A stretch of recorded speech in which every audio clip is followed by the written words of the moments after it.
appropriate time. I have no doubt that many who are present here today are genuinely seeking truth. Let our behavior today confirm that. It is my great privilege and honor to introduce a world-renowned Muslim scholar of the Christian Bible and comparative religions, director of the Islamic Propagation Center International in Durban, South Africa, the author of dozens of books, a great lecturer and debater who has debated with Jimmy Swaggart, the United States evangelist, Professor Clark, Dr. Robert Douglas of the Zwimmer Institute, and so on and so on. His credentials are too numerous to list here. Ladies and gentlemen, brothers and sisters, respected elders, may I present Sheikh Ahmed Deedat.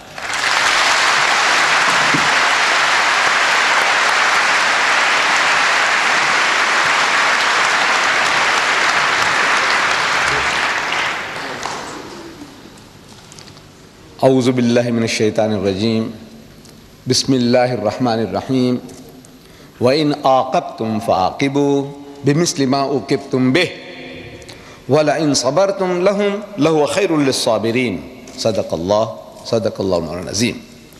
Mr. Chairman and brethren, the subject that has been advertised, as you read it in the paper, was not the original topic of discussion this afternoon. The original topic, as we wanted to advertise, was the subject of this book. Each and every one of you have it. If you have it in that envelope, please take it out. Have a look at it. Everyone is supposed to have this booklet. The cover, it says, How Salman Rushdie Fooled the West. That is how we wanted to advertise, in two colors, which we had planned. We sent it over, the negatives, for publication. But the so-called British Free Press, they couldn't stomach it. How Rushdie Fooled the West. They said they won't advertise that. They won't take our paid adverts. Believe me, I am talking about your great country, which stands for freedom of speech and expression. For who? Not for everybody, for certain selected groups. This innocent advertisement, how Rushdie fooled the West, they couldn't stomach that. So we had to change it for their benefit to say, a challenge to the giants of the British literary world. These giants, the so-called giants, who are standing in support of Rushdie. I have been reading their statements. They said, never mind what he says, we support Rushdie. Never mind what he says. He is a God. He is their God today. Whatever he says, we support him. How can you deal with people like that? You say, come forward. Now I want to educate you. I want you to know what he says, because you haven't really read the book. That is why you talk like that. An amazing thing, I'm telling you now, really speaking, nobody has really read the book. Muslims and non-Muslims. Because I'm meeting your people in this country, journalists. And I'm asking them, they're asking us, I'm asking them, have you read the book? Most of them say no. They are honest. But some of them, they said, yes, we have. So I asked them, what have you read? What have you read? He said, well, it's a very, very difficult book to read. I said, yes. So many people say that. What did you read? I will come to that. I will come to that in time. Now, this book came out in September 88, I take it. And there was a furore among the Muslims of Britain. A dear friend of mine here in London, by the name of Arfaq Malik, an attorney at law, a lawyer, he faxes some pages of this filthy, dirty, satanic work to me for my attention.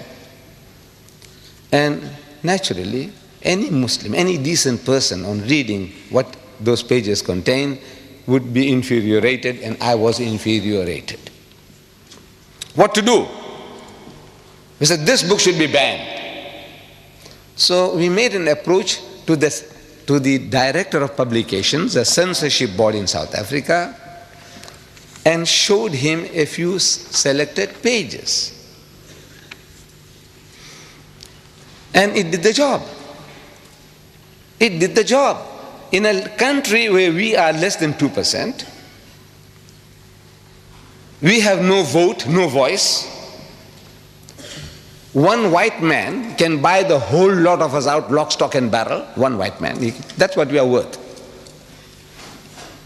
And yet we were able to perform a miracle. We beat most Muslim countries to the draw, except for India was the first.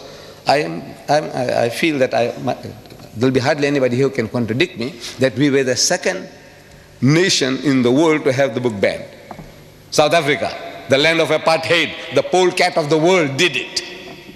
How was it done? These selected pages, we take them over to the director and say, sir, have a look at this. The Satanic Verses, page 461. You don't have to worry. This book is an instruction book, is an instruction manual. When you read it, some of the pages and things that you miss out, you'll find them here. This is an instruction manual for you all. He reads, nigger eat white man shit. Nigger. You know who he's talking about? The Africans. He eat white man shit. You know this word shit. It was so difficult for me to use here, in this very hall. There was a debate and I wanted to use this word and I skirted around and around, beating around the bush, and I couldn't come to it. I couldn't say the word shit. But now I have to say shit because I have to quote him. I said, now you know, human dung, you know, cow dung. What the hell? Therefore you were warned. You were warned. This is, look, please, if you are hypersensitive, don't come. Don't bring your women and children with you. But you have braved yourself to say, now we are prepared to listen. We are in Britain. You know, these words that I'm uttering here, I can't utter in my own country because the book is banned. I can't quote the fellow. In my own country, I can't publish this book. This tape that you will see, in case that you want to purchase this tape, videotape of this meeting, you will be able to purchase it and enjoy it at home if you want to. Put your children one side. Put them to sleep when you see this. But in my country, I can't do anything. I can't touch the tape. I can't touch the book. This is your privilege. You see, you have that freedom of speech and expression. I say, well, you enjoy. So nigger eat white man shit. So the censor reacts. He says, this is racist. He is a racist himself, but he said, this is rank racism. You know, how will the Africans react to this? This book is telling them that they enjoy eating white man shit. Because he has an afterthought, who? Satanic Salman. And on page 529, he says, black shit is bad. So for this brown Britisher, white shit is good, acceptable, but not black shit. Our censor says, look, this should be banned. We say boss, you say boss, we say boss, that's his language. You say boss, this is your privilege.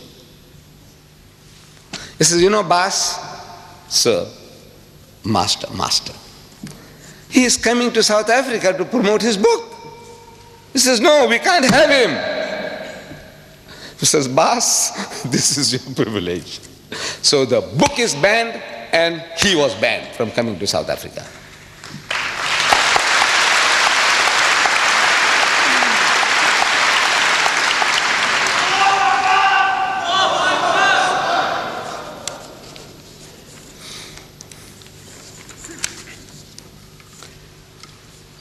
We could have done the same thing here.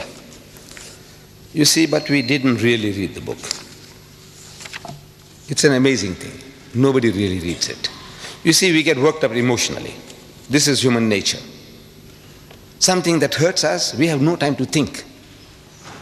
If I was here with you during those days, I would have joined you. In your marches, in your crying, in book burning, I would have been one with you. But you see,